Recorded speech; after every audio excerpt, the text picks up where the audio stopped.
66페이지고요. 암석이 풍화돼 있는데 풍화라는 거는 이제 바람 풍자 써서 잘게 부서지고 성분이 변하는 현상이다 이렇게 생각하시면 돼요. 풍화 침식은 예전에 한번 배우셨을 거예요, 그죠? 침식은 물 등에 의해서 이제 깎이는 걸 말하는 거고요. 풍화는 이제 부서지는 걸 말하는 거예요. 그래서 암석이 오랜 시간에 걸쳐서 여기다가 밑줄만 해놓으시면 돼요.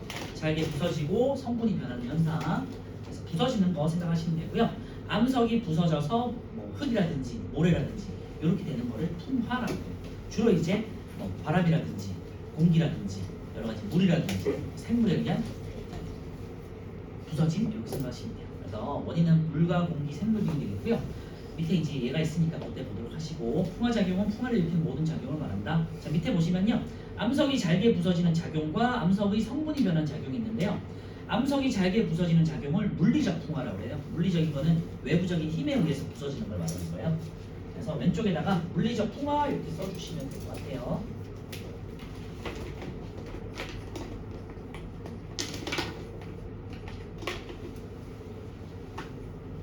암석이 잘게 부서지는 작용이고요. 주로 이제 물이라든지 압력이라든지 압력 감소라고 되어 있는데요. 다시 설명드리고요. 그다음에 생물이라는 건 이제 나무 뿌리 같은 거 생각하시면 돼요.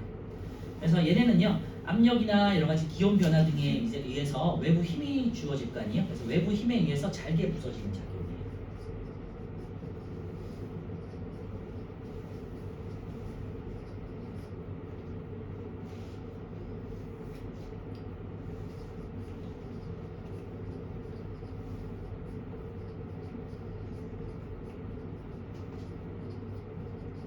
어떤 외부적인 힘, 충격, 압력 이런 것 때문에 의해서 이제 부서지는 걸 물리적 풍화라고 하고요.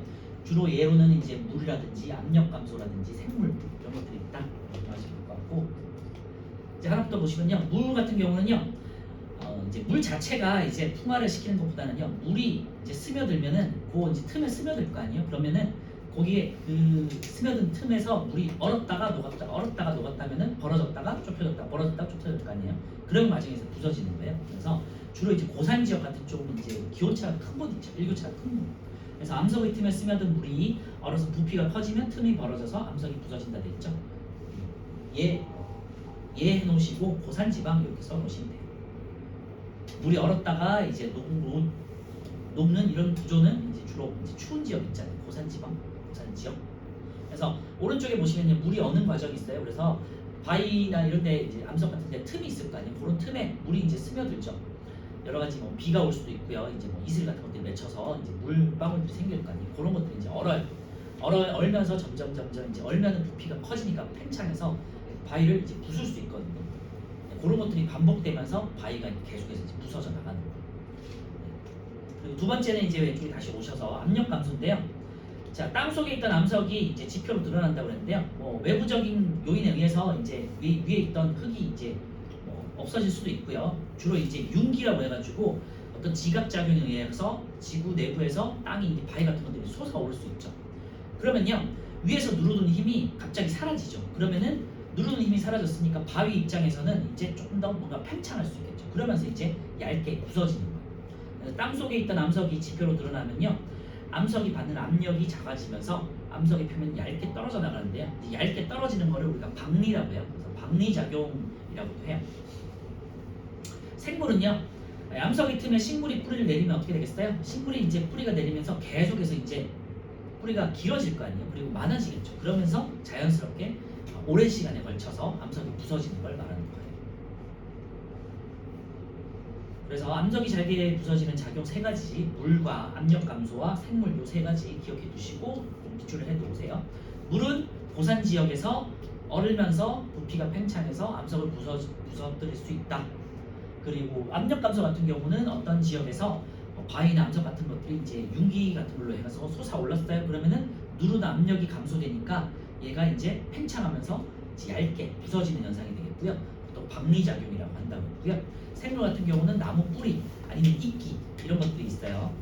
그래서 생물 옆에다가는 이제 이끼 이렇게 써주시면 더 좋을 것 같아요. 생물 옆에는 나무 뿌리도 있지만요.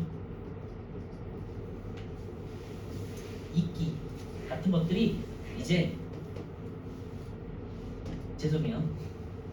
나무 뿌리만 써놓을게요. 죄송해요. 이거는 삭제.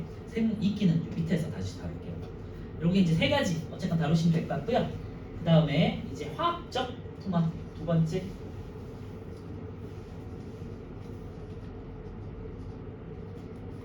화학적이라는 건요 어떤 성분에 의해서 화학 반응을 하는 거 말하는 거예요. 보통 이제 그냥 기본적으로 뭐 녹는 현상 같은 걸 생각해 보시면 돼요. 화학 반응을 일으키는 걸 말하는 거고요. 주로 이제 물이라든지 공기라든지 물도 여러 가지 그 반응을 잘하거든요. 그리고 공기에 있는 여러 가지 산소 같은 것들이 이제 주로 이제 다른 물질들과 반응성이 강해요. 그리고 이제 생물 같은 경우는 이끼가 되겠네요. 생물은 이끼. 그리고 여기서는 나무, 뿌리. 근데 이끼가 물리적 풍화 작용을 하긴 하는데 이제 이끼 자체가 이제 많이 퍼지면서 이제 할 수는 있는데 상대적으로 화학적 풍화의 영향이 크니까 여기다 이제 분류를 할게요. 그냥. 네, 화학적 풍화라는 건 다시 말씀드리면요, 암석이 물이나 이제 공기 같은 성분들과 이제 화학 반응해서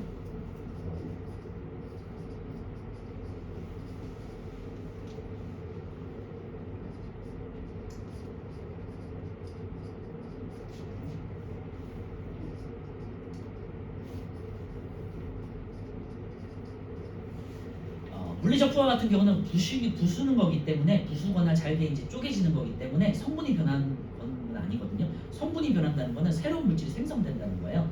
그래서 그런 건 아니에요. 그런데 이제 화학적 풍화 같은 경우는 반응해서 새로운 물질이 생성되는 걸 말하는 거예요. 화학이라는 내용이 그런 거거든요. 그래서 이제 우리 나중에 뭐 원소, 원자, 분자 이런 거 배우면서 다시 정리할 테니까요. 그런 것들은 그냥 어쨌건 화학 반응에서 새로운 물질이 생성되고 성분이 변하는 작용을 화학적 풍화라고 한다. 이렇게 기억해 주시면 될 것 같고요. 물에 의해서는요. 보시면은 이산화탄소가 녹아있는 지하수 돼 있는데요. 지하수라고 밑줄에 넣으시면 될 것 같고요. 지하수가 이제 석회암을 녹이면서 동굴을 만들게 되겠고요. 동굴에 있는 여러 가지 뭐 동굴 생성물들 있잖아요. 종류석, 석순, 석주 이런 것들이 있죠. 그럼 새로운 물질이 만들어지는 거잖아요. 그 광물질과 지하수와 석회 물질들이 섞여가지고 새로운 종류석, 석순, 석주 이런 성분들이 만들어져서 이렇게 쌓이면서 커지잖아요. 그죠? 그런 것들이 이제 화학적 풍화, 물에 의한 화학적 풍화가 되겠고요. 공기는 이제 산소에다가 밑줄에 넣으세요. 산소는 아까 말씀드렸지만 이제 화학 반응성이 되게 강한 원소가 원소 원자가 되겠고요. 그리고 산소가 암석의 성분을 이제 변화시키는데요. 암석의 색이 이제 붉게 변할 수 있다는데 암석 안에 있는 여러 가지 철과 만나가지고요. 산화철이라는 녹슨 형태가 될 수 있어요. 그래서 붉게 변한다. 근데 오늘 이제 산화철의 성분이라고 생각하시면 돼요. 산화철 이렇게 써주시면 되고 얘가 철이 녹슨 형태라고 생각하시면 돼요. 아까 전에도 우리 말씀드렸지만 암석에는 여러 가지 광물들이 있고 광물들 중에서 철이나 마그네슘 같은 금속이 들어가 있는 광물들이 있다고 그랬죠. 그런 광물들이 만약에 섞여 있는 암석이다. 그러면은 이 철의 성분과 산소 혹은 물과 반응해서 산화철이 되면서 이제 약간 녹슨 형태의 붉은 가루가 될 수 있죠. 그게 이제 요 내용이에요. 그래서 산소에다가 비춰 놓으시면 될 것 같고 주로 이제 암석에 있는 철이나 금속 성분과 반응해서 이제 붉게 변할 수 있다 이렇게 생각하시면 돼요. 그리고 생물 같은 경우는요 이끼에다 이제 밑줄에 놓으시면 되겠죠. 이끼 같은 경우는 암석의 성분을 변화시키고 암석을 녹인다. 이끼가 이제 퍼져 나가기 위해서 자기가 살기 위해서 여러 가지 물질들을 분비를 하거든요. 이 과정에서 암석에 있는 성분들과 이제 반응을 해서 변화시킬 수 있어요. 그리고 마찬가지로 암석을 부서뜨리거나 이제 녹일 수 있고요. 밑에 이제 그림을 보시면요, 스며든 물이 얼어서 부서진 암석 돼 있는데요. 얼었다가 녹았다 하면서 이제 암석이 이제 부술 수 있다는 거죠. 생각보다 이제 물이 그리고 얼음이 팽창해서 부수는 힘이 굉장히 크다는 거고요. 압력이 크다는 거고. 두 번째는 이제 나무가 뿌리를 내리면서요, 이제 갈라진 암석 돼 있는데요. 나무도 이제 자기를 살기 위해서 계속해서 뿌리를 이제 길게 뻗겠죠. 그 과정에서 이제 암석을 부서뜨릴 수 있다는 거고요. 뭐 산에 가보시면 많이 보셨겠지만 큰 바위 같은데 나무들 막 서 있고 그러잖아요. 그 씨앗이 그 틈에 딱 들어가가지고 이제 커지면서 이제 뿌리를 내리고 뿌리가 커져서 이제 나무가 됩니다. 세 번째는 지하수가 이제 석회암을 녹여가지고요. 이제 여러 가지 석회암, 동굴 산성물 이제 말씀드렸지만 종류석, 석순, 석주 이런 거 한번은 뭐 보셨을 거예요, 그죠? 그런 것들을 이제 만드는 과정이고요. 공기 중의 산소와 반응해서 이제 붉어진 암석 해가지고 이제 산화철이 생성된 걸 보여주고 있는 거예요. 네, 이제 다시 물리적 풍화 같은 경우는 물과 압력의 감소가 되겠고요. 그 다음에 생물 같은 경우 나무 뿌리, 외부 힘에 의해서 잘게 부서지는 작용을 말하는 거고요. 화학적 풍화 같은 경우는 이제 물 같은 경우 지하수가 석회암 동굴을 만드는 거, 공기에 있는 산소가 암석과 만나서 암석을 붉게 만드는 거, 그리고 생물 같은 경우는 이끼가 암석을 녹이는 거, 이런 것들이 이제 화학적 풍화가 되겠고, 화학 반응에서 성분이 변하거나 새로운 물질이 생성되는 것들을 이제 말하는 거예요. 그래 이제 두 가지 분류로 나눌 수 있으니까 잘 기억해 주시고, 어려운 내용은 아니지만 이제 분류를 두 가지 정도로 할 수 있다는 거 기억해 주세요. 그래서 물리적 풍화는 부수는 거예요. 말 그대로 외부 힘에 의해서, 압력에 의해서 부수거나 잘게 부수는 걸 말하는, 잘게 쪼개는 걸 말하는 거고요. 화학적 풍화는 화학 반응에서 성분을 변화시키는 거다. 이렇게 정리하시면 돼요. 자, 이제 두 번째 풍화에 영향을 주는 요인이 돼 있는데요. 의답 밑줄하세요. 표면적이 넓을수록 있는데요. 표면적이 넓다는 건요, 반응할 수 있는 면적이 넓어지는 거잖아요. 그래서 반응 면적이 넓어지면서 풍화가 잘 될 수 있도록 해주는 거예요. 그래서 반응 면적이 넓어지고, 그리고 풍화가 잘 된다. 이렇게 참고로 해주시면 될 것 같고요. 두 번째가 좀 더 중요할 수 있는데요. 기온과 강수량, 여기다 이제 밑줄에 놓으시고요. 기온이 높을수록 이제 보통 강수량이, 비가 많이 오겠죠. 그래서 이거 한번 정리해 볼게요.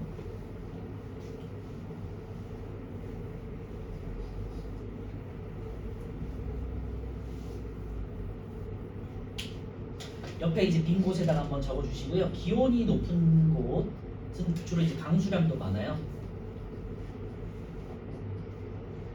이제 지역으로 따지면 이제 열대 지역이 되겠고요. 우리나라 같은 경우는 해안 지역이 이제 비가 좀 많이 와요. 그 다음에 높은 고지대보다는 이제 저지대, 이런 곳들은 이제 비도 많이 오고, 그 다음에 이제 기온이 높다 보면은 온도가 높은 거잖아요. 그럼 반응성이 되게 활발해져요. 물과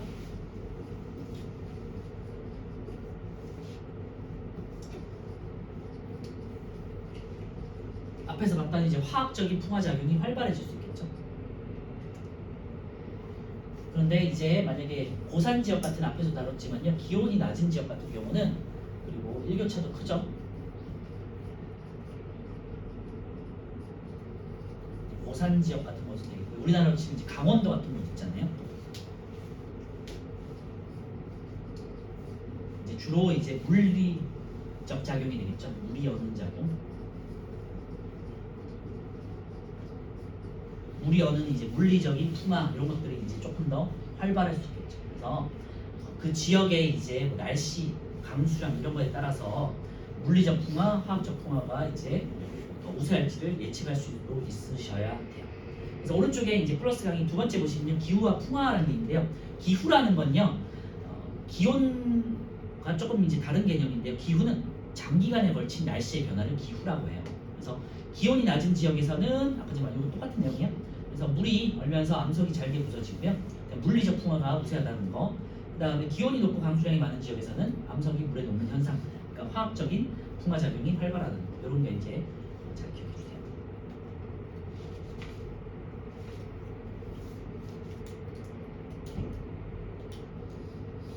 자, 이제 토양 한번 볼게요.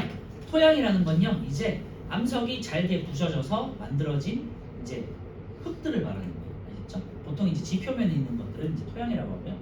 토양 보시면 이 암석이 풍화작용을 받아서 만들어진 생물이 자랄 수 있는 흙, 이렇게 돼 있고, 이제 참고만 해두세요. 그래서 이렇게 정리하시면 되겠죠? 지각이 가장 큰 단위가 되겠고, 지각이 암석으로 돼 있고요. 암석이 이제 광물로 돼 있고, 광물이 부서지면은 이제 흙, 토양이 되겠죠?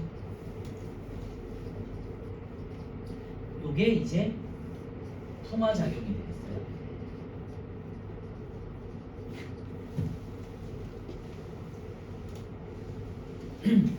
자, 토양의 생성 과정 같은 경우는요, 뭐 그렇게 막 어렵거나 이제 크게 중요한 내용은 아니지만, 꼭 그 하나 이제 중요하다기보다는 하나 그냥 특이한 게 하나 있거든요. 그것만 기억하시면 돼요. 첫 번째 일단 보시면요, 지표에 드러난 암석이 풍화된다고 그랬는데요. 오른쪽에 그림을 보시면요, 여기 가장 아래쪽에 단단한 기반이 되는 암석이 있잖아요. 요거를 기반암이라고 해요.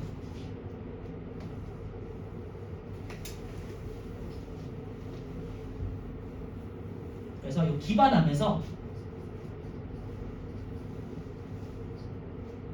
여기다 옆에다가 이렇게 써놓으세요. 1번 옆에다가 암석이 풍화되어 암석 조각과 모래가 된다 그랬는데 여기다 밑줄에 놓으시고요.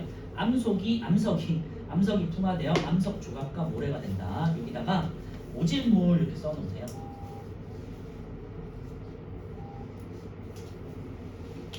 모질물이라는 거는요, 이제 우리 과학에서 지구과학 쪽에서 기관암에서 떨어져 나온 여러 가지 암석 조각이나 흙 등을 말하는 거예요. 모질물이라고 이제 표현을 해요.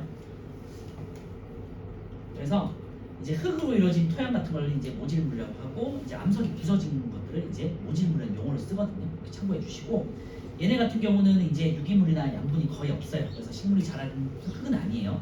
아래쪽에 있는 흙이라고 생각하시면 되고, 그냥 암석이 부서져서 모질물이라는 흙이 된다. 이렇게 생각해 주세요.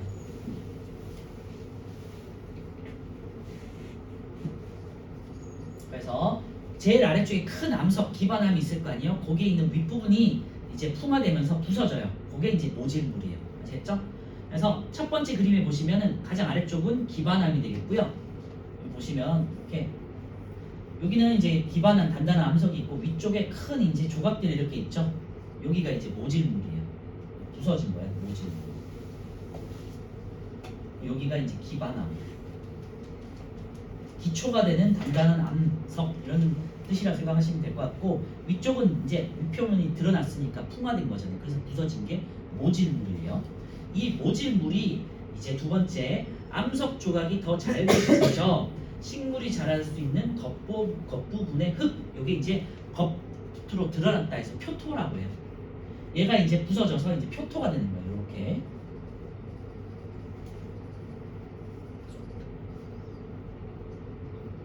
자, 순서 보세요. 기반암이 먼저 있었죠. 원래 있는 거에 기반암이야. 거기서 암 위쪽 부분이 드러나서 이제 부서진 게 모질물이에요. 그리고 모질물이 오랜 시간에 걸쳐서 이제 표토가 되는 거예요. 아시겠죠? 자, 여기까지는 상식적이잖아요. 그죠? 표자는 바깥에 드러나다 이런 뜻이에요. 바깥 이런 뜻이에요.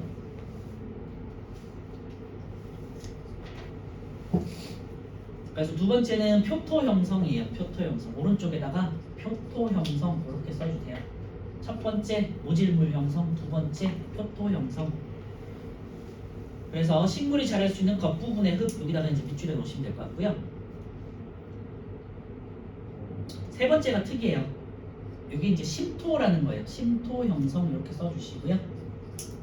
3번 왼쪽에다가 심토 형성 이렇게 써주세요. 심자가 깊을 심자예요. 그러니까 표토가 이제 지하수 등에 의해서 이제 안으로 이제 스며들게 되겠죠.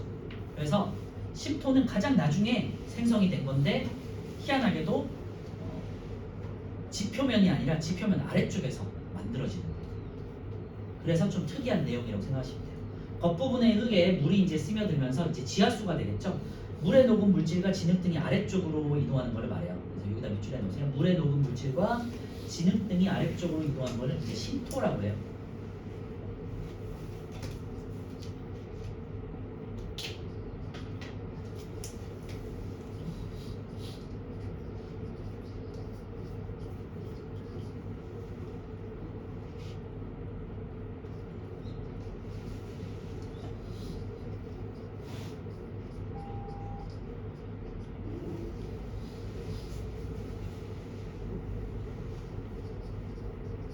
심토는요, 빗물, 지하수 등에 의해서 표토층에서 씻겨 내려온 물질 등이 이제 지표 아래쪽으로 내려가가지고 단단하게 뭉쳐진 것들을 이제 심토라고 해요. 그래서 참고해 주시면 될 것 같아요.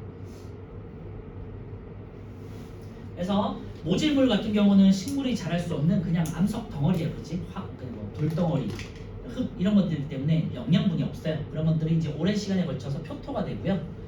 그리고 지표면에서 이제 식물이 살 수 있는 영양분이 가득한 이제 표토가 되는 것이. 영양분이라는 거는 식물이라는 여러 가지 곤충, 동물, 사체 등이 이제, 그리고 여러 가지 유해 물질들이 이제 섞이면서 생성된 거죠. 그 중에서 이제 빗물이나 지하수 등에 의해서 지하로 이제 깊이 들어가는 흙을 심토라고 해요. 그래서 순서는 기반암이 가장 먼저 있었고요. 그 다음에 모질물이 형성됐고 표토 그러니까 바깥쪽이 세 번째, 그 다음에 안쪽이 이제 심토 네 번째 쟁점. 그래서 오른쪽에 있는 그림과 같이 한번 보세요. 기반암이 잘게 부셔져서 모질물이 되고 모질물의 위쪽 부분이 표토가 되는 게 두 번째 그림이고요. 세 번째가 표토에서 이제 빗물이나 여러 가지 지하수 등이 스며들면서 밑으로 내려간 심토가 있죠. 그래서 층을 보시면요, 이렇게 이제 돼 있는데 여기가 첫 번째가 모질물, 이 두 번째가 여기 기반암이 있고 모질물, 표토 아니죠? 다시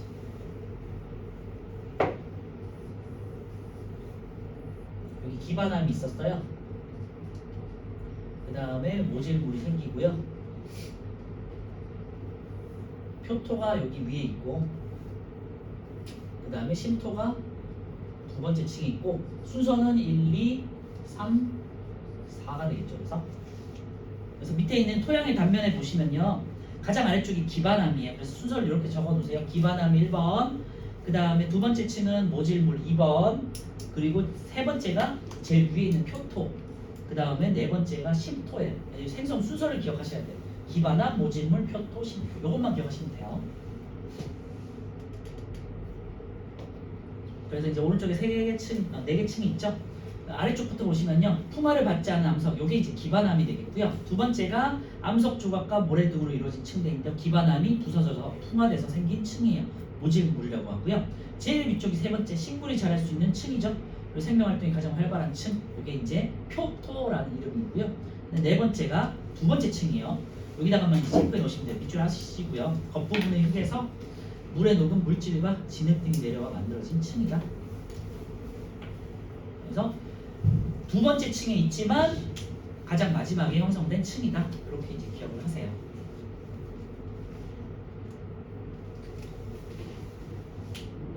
그래서 외우실 거는 순서만 기반암, 모질물, 표토, 심토 이렇게 기억하세요. 기반암, 모질물, 표토, 심토. 심토라는 거는 이제 표토의 흙들 중에서 빗물, 지하수 등에 의해서 이제 두 번째 층으로 이제 내려와서 생긴 거고요. 모질물은 식물이 살 수 없고요. 표토에서 바깥쪽에 있는 흙들만 당연히 이제 식물들이 살 수 있겠죠. 그 정도만 기억하시면 될 것 같아요. 이름까지는 모르시더라도 이 순서는 꼭 기억하세요. 첫 번째, 두 번째, 세 번째, 네 번째. 자, 오른쪽에 문제 한번 풀어보세요. 12번부터 16번까지.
어려운 내용은 없고요.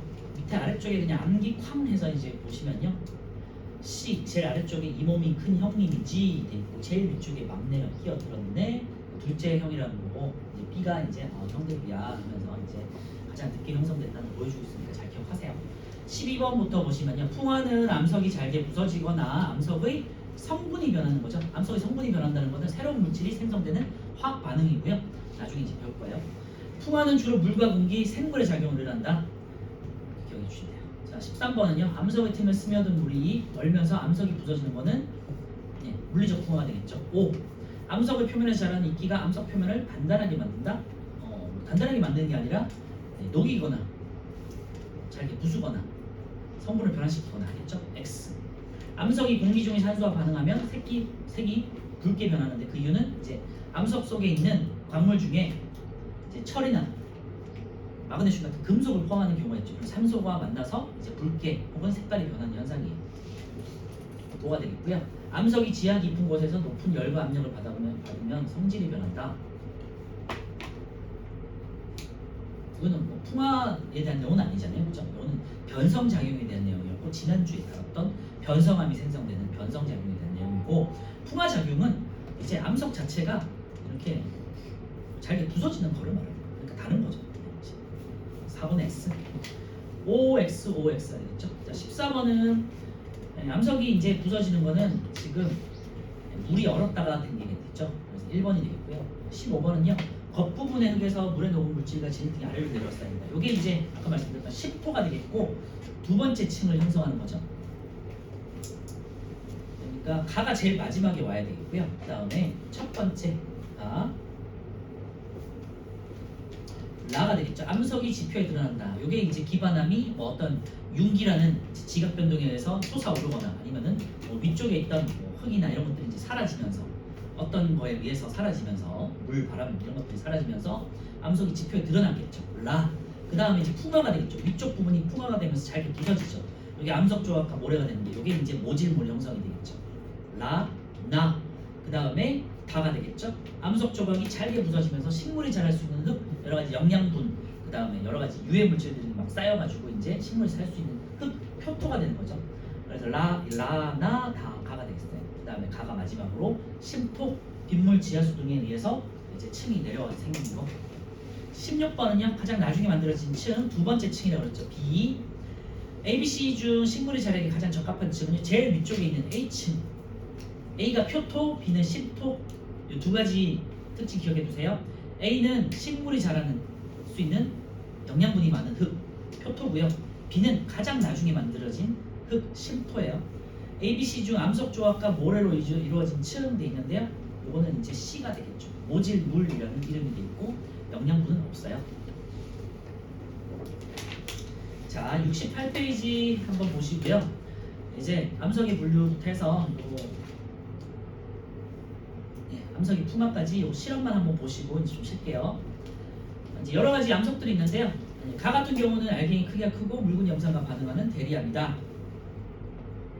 지난주 한 거 같으니까 잠깐 간단한 볼게요. 나는요 이제 현무암이죠. 주로 이제 제주 지역에서 발생되는 화산 작용에 의한 화산암이라고 했어요. 다 같은 경우는 화강암, 밝은 이제 심성암에 해당되겠고요.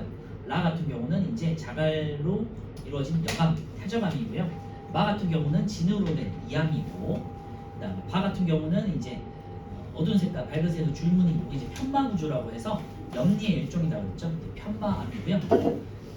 2번 같은 경우는 화성암이고, 3번은 태적암, 4번은 변성암이 되겠죠. 여기까지 보고 넘어갈게요. 다음 페이지 이제 암석의 풍화 보시면요. 오늘 배웠던 이제 풍화에 대한 실험이에요. 보통 이제 암석에 대한 풍화는요, 뭐 흙을 가지고 암석을 가지고 실험할 수는 없기 때문에 주로 이제 설탕 조각 있잖아요. 각설탕 같은 걸 가지고 이제 실험을 많이 해요. 그래서 각설탕을 어떤 이제 플라스틱 병 같은데 놓고 흔들거나 아니면 이제 보듯이 막자 사발에 놓고 이렇게 부수거나 물리적 충격을 주는 거죠. 그래서 얼음 사탕의 크기를 관찰한다 돼 있고요. 막자 사발에 얼음 사탕을 놓고 막자로 얼음 사탕을 빻아요. 막자로 빻은 뒤 얼음 사탕의 크기를 관찰해요. 뭐 누구나 다 알겠듯이 얼음 사탕의 크기는 작아지겠죠. 잘게 부서지는 거죠. 암석이 잘게 부서지는 거다. 이렇게 이제 비교 생각하시면 되겠죠. 빻기 전에는요 알갱이의 크기가 컸죠. 가루가 거의 없죠. 그런데 얼음 사탕을 빻으면요 알갱이의 크기가 작아지고 모양이 달라지죠. 가루가 생기겠죠. 당연하잖아요. 밑에 보시면요 막자로 빻기 전에 크기가 큰 얼음 사탕은 암석이 되겠고요. 빻은 뒤 크기가 작아진 얼음 사탕은 풍화돼서 생긴 작은 알갱이, 그러니까 흙과 모래 이런 것들이 되겠죠. 자, 정리 보시면요 암석이 오랜 시간 동안 풍화 작용을 받으면 큰 덩어리가 잘게 부서진다 그랬죠. 풍화라는 그 내용을 잘 기억해 주시고 암석이 잘게 부서지는 현상이다. 그래서 흙이나 모래 같은 걸로 되는 거. 자, 밑에는요 이제 석회암 조각과 석회암 거울에 묽은 염산을 붓는 거예요. 그러면은 이제 이거는 화학적인 작용이 되겠죠. 암석이 잘게 부서지면 표면적이 커지고 표면적이 커질수록 풍화가 더욱 잘 일어난다. 이렇게 나와있다. 네, 석회암 조각과 석회암 가루를 비교했을 때 반응이 얼마나 더 빨리 일어나는 걸 비교한 거고 가루가 아무래도 표면적이 넓으니까 당연히 반응이 더 잘 일어나서 질량 변화가 크다라는 거죠. 자, 밑에 확인 문제 1번 보시면요. 얼음 사탕을 막자 사발에 넣고 막자로 빻은 뒤에 얼음 사탕의 크기와 맛 혹은 이제 맛을 관찰한다고 그랬는데요. 맛을 관찰하면 안 되겠죠. 상관없잖아, 그지? 모양 관찰이 되겠죠. 그래서 X가 되겠어요. 크기와 모양을 관찰한다. 바꿔주세요. 뭐 크거나 작거나 설탕은 항상 설탕 맛이 날 거 아니에요. 2번은요. 막자 사발에 얼음 사탕을 넣고 막자로 빻아도 얼음 사탕의 모양은 달라지지 않냐는데 당연히 달라지겠죠. X. 막자 사발에 얼음 사탕을 넣고 막자로 빻으면 얼음 사탕이 부서지고 작은 알갱이가 생긴다. 맞죠? 여기 이제 물리적 풍화에 대한 내용이 되겠고 막자로 빻은 뒤에 얼음 사탕은 풍화되면서 부서진 암석을 나타낸다. 맞네요. 네. 오. 2번은요. 얼음 사탕의 크기는 작아지겠죠. 부서진다. 작아진다. 3번은요. 자연에서 어떤 현상과 비슷한가? 암석이 풍화되어 부서지는 과정. 이렇게 되겠죠. 풍화작용 이렇게 써주셔야 되겠고요. 자, 70페이지 이것만 보시고 이제 마무리할게요. 암석의 분류되어 있는데요. 이제 한번 다시 정리해 볼게요. 화성암, 퇴적암, 변성암이 있고요. 마그마가 식어서 생성된 화성암은 결정의 크기가 작은 게 있고 큰 게 있죠. 결정의 크기가 작은 거는 지표면에서 분출해서 식은 화산암이 되겠고요. 어두운 거는 뭐죠? 현무암이 되겠죠. 밝은 건 유문암. 그리고요, 큰 거는요, 이제 지하 깊은 곳에서 식어서 그렇다고 그랬고 심성암이라고 그랬죠. 심성암에서 어두운 거는 반려암. 그 다음에 밝은 건요, 화강암이겠죠. 그래서 현무, 유문, 반려, 화강 이거 잘 기억해 주시고요. 퇴적암 같은 경우는요, 이제 암석이 부서진 퇴적물도 있고 석회물질 같은 여러 가지가 쌓여서 생긴 물질들이 있는데요. 암석도 있는데요. 여감은 자갈, 사암은 모래, 진흙은 이암이 되겠죠. 3번은 이암이 되겠고요. 석회물질은 이제 석회암으로 불리죠. 뭐 지하 깊은 곳에서 열과 압력에 의해서 암석의 성질이 변하는 걸 변성암이라고 했고요. 성질이 변하다, 변성암, 그죠? 사암은 규암이 되고요. 석회암은 대리암이 된다고 그랬죠. 이암은 편암을 거쳐서 편마암까지 될 수 있다고 그랬죠. 무조건 편암을 거쳐서 편마까지 가는 건 아니고요. 편암에서 그칠 수도 있고 편암이 조금 더 변형돼서 어떤 지역에 따라서는 편마암까지도 간다는 거예요. 변성 정도가 큰 경우가 되겠고 화강암은 편마암. 편암과 편마암의 차이는요. 편암은 짧은 수직의 줄무늬, 편마암은요 약간 조금 이제 그 짧은 줄무늬들이 합쳐져가지고 긴 수평의 줄무늬인데 위아래가 색깔이 크게 달라진다고 했죠. 유제 한번 풀어보세요. 1, 2, 3, 4, 5, 6번.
네, 이거는 답만 불러도 될 것 같아요. 1번은 시읒, 지읒이고요. 그 다음에 2번은 치읒, 그리고 3번은 니은, 디귿, 비읍, 4번은 디귿, 5번은 기역, 그 다음에 6번은 이응.